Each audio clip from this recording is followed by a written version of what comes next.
A month ago, we hosted on this program an Air Force aviator named Lieutenant Colonel Victor Fehrenbach.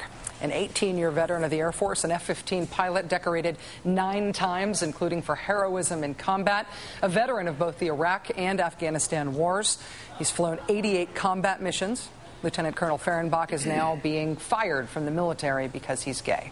We asked Lieutenant Colonel Fehrenbach to come back on the show tonight to let us know what the last month has been like for him since coming out. He has remained on active duty and in the Air Force, stationed at a base in the Pacific Northwest, while his case goes to a review board and ultimately to the Secretary of the Air Force. Since he came out on this show, the White House has continued to go humana, humana, humana, humana, humana, whenever they're asked about what they are doing to end Don't Ask, Don't Tell, if in fact the president is so opposed to the policy. The man who was chair of the Joint Chiefs of Staff when the policy was first put in place, John Shalikashvili, has written an op-ed saying that it would be perfectly doable to suspend implementation of Don't Ask, Don't Tell until it can be repealed. And as of yesterday, 77 members of Congress have asked that the president do just that, suspend the implementation of the policy, saying in a letter to the White House, quote, although we are confident that you will remain true to your campaign promise to end Don't Ask, Don't Tell, our LGBT service members and our country's national security will continue to suffer if initial action is delayed until 2010 or 2011. We urge you to exercise the maximum discretion legally possible in administering Don't Ask, Don't Tell until Congress repeals the law.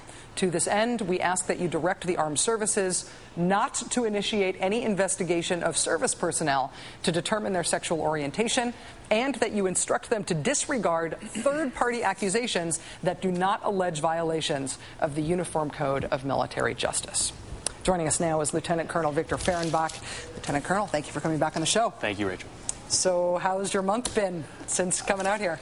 Surprisingly, there's been absolutely no change at work. As a matter of fact, Thursday, the day I returned to work, we had a commander's call. So basically the entire squadron just to give out awards and the commander to speak. And in fact, he addressed the situation, said we had a media event. And what he wanted to say was everyone in the squadron was a valued member of the team. No one should be treated differently, and that everyone should go along about their business and execute the mission. And my squadron has done just that for the last month. So that just says a lot about their professionalism and their dedication, as well as the professionalism and dedication of everyone in the military. It just shows that this policy is antiquated and needs to go.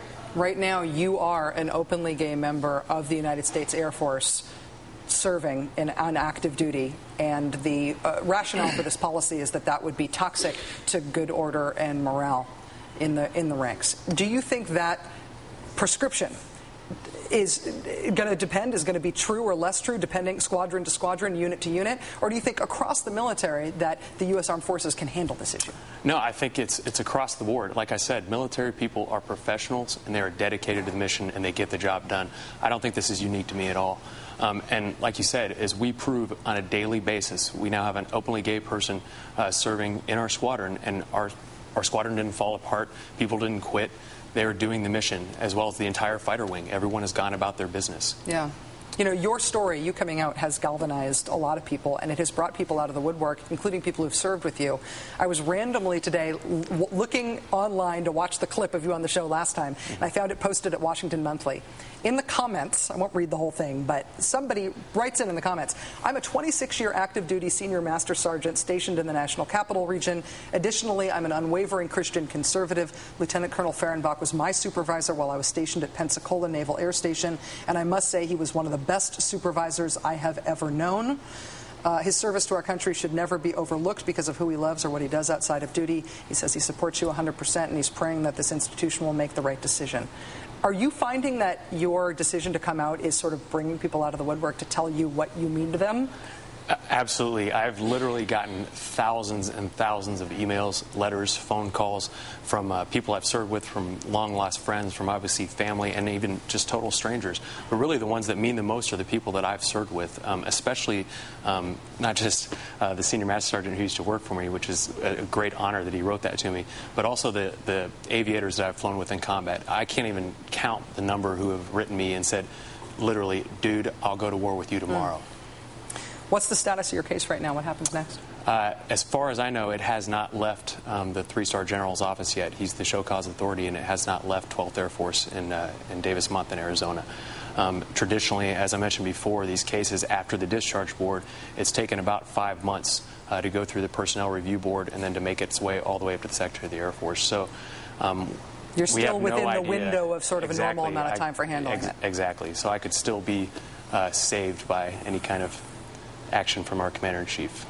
Speaking of which, Monday is the 40th anniversary of the Stonewall riots, the occasion commemorated more than any other in the gay rights community. The White House is apparently hosting gay leaders at the White House to commemorate the occasion. We learned late today you are going to be attending as a guest of the Service Members Legal Defense Network. Are you planning on trying to get a word with the Commander-in-Chief? I would love to. Yeah. I would love to tell him that I want to continue to serve, that it's been my dream, it's been my entire life I want to serve my country. And I would like to ask him when he plans on saying or doing something about it, when he plans to keep his promise to all of us to be able to continue to serve and to end discrimination and to stand up for equal rights for all Americans. You hopeful? I am still hopeful. Lieutenant Colonel Victor Fehrenbach, thank you as always for your service. Thanks for coming back to the show. It's good to see you. Good luck to you. Thank you, Rachel.